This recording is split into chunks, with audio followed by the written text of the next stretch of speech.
In this video, I'll show you how to use embroidery hoops.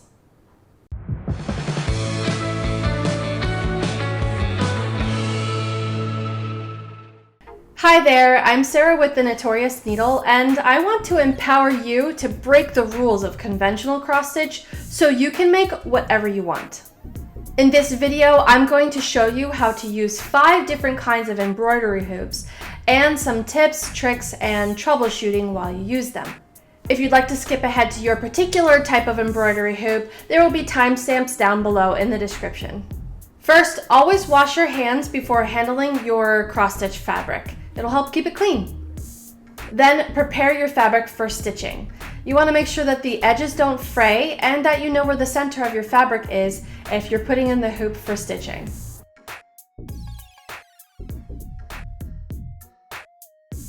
This is a screw tension embroidery hoop. It's the most common and popular type.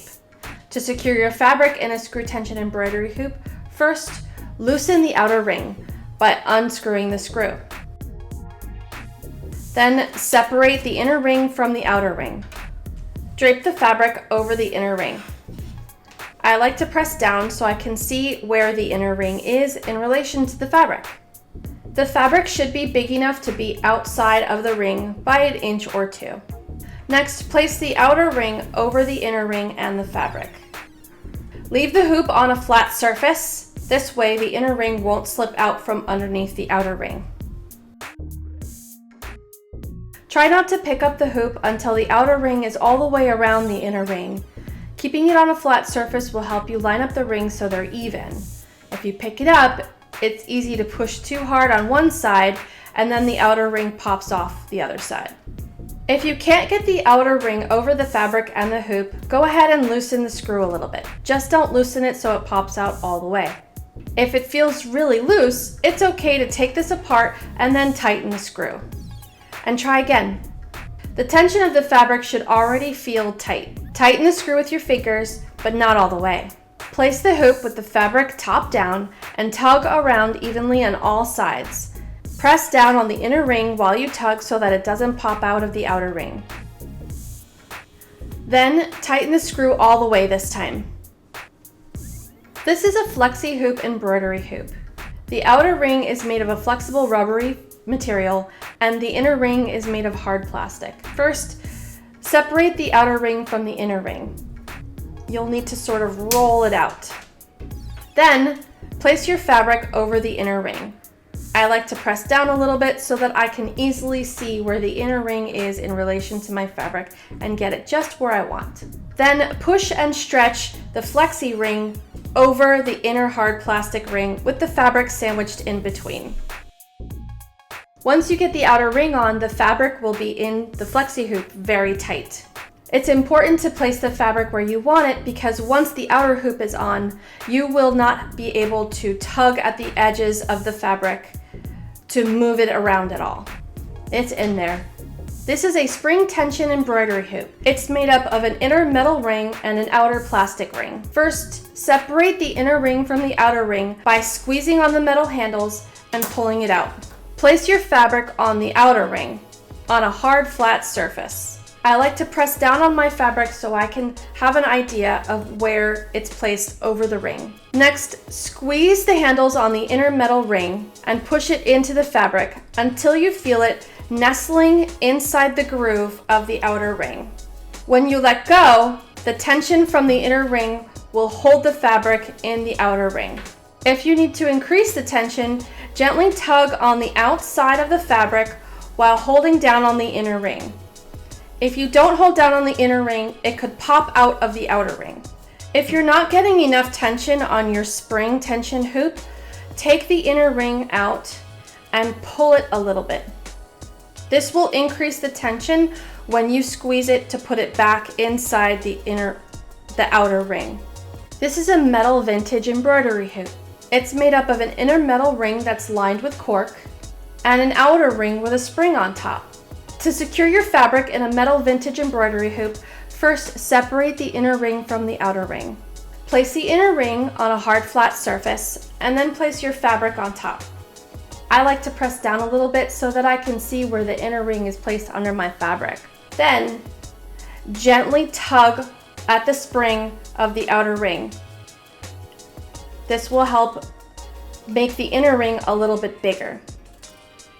While you tug, go ahead and place it over the fabric and the inner ring. The spring action of the outer ring will keep it in place nice and tight.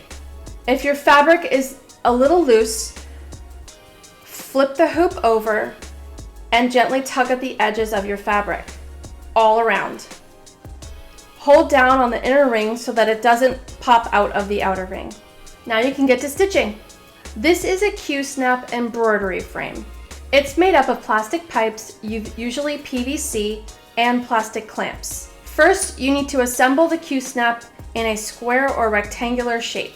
If you assemble 3 sides and you try to put in the 4th, there's no way to get it into both slots at the same time.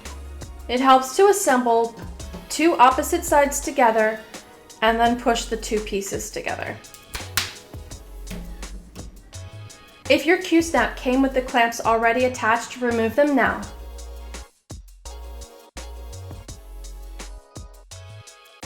Next, place your fabric over the Q-snap. I like to press down a little bit so that I can see where it is placed underneath my fabric. Then, go ahead and put the clamps on.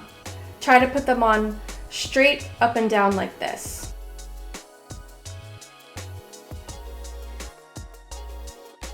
If your fabric feels a little loose in the Q-snap, you tighten it by rotating the clamps 2 at a time from inside to outside.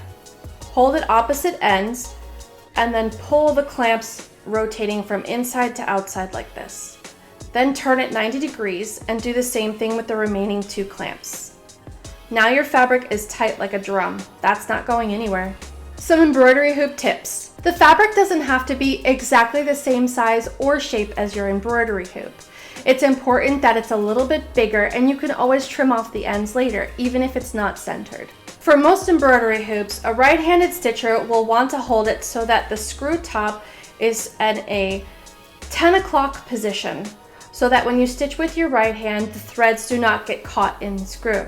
If you're left-handed embroidery stitcher, go ahead and stitch with the screw top in a 2 o'clock position. When working with a spring tension embroidery hoop, hold the metal handles in your non-dominant hand while you stitch with your dominant hand. That way, your threads will not get caught on the handles. When you cross stitch and you're burying the threads in the stitches on the back, you may find sometimes that the needle gets too close to the embroidery hoop to pull it underneath your stitches. Try stitching with the embroidery hoop upside down so that your stitches are facing the inside of the embroidery hoop.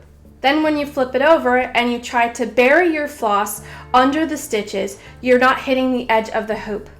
Can you keep your embroidery project in your hoop when you're not stitching it? That's not recommended. It can squish your stitches or distort the fabric slightly. But if your project is small enough to fit in the hoop when it's done, you can go ahead and leave it in there. Some embroidery hoop troubleshooting tips. If the edge of your fabric is showing inside the inner ring of the embroidery hoop, stop and use a smaller embroidery hoop.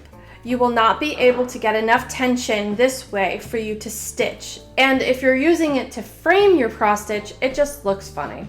If you're only showing the edge of your fabric at one side of your embroidery hoop, take it out and recenter it.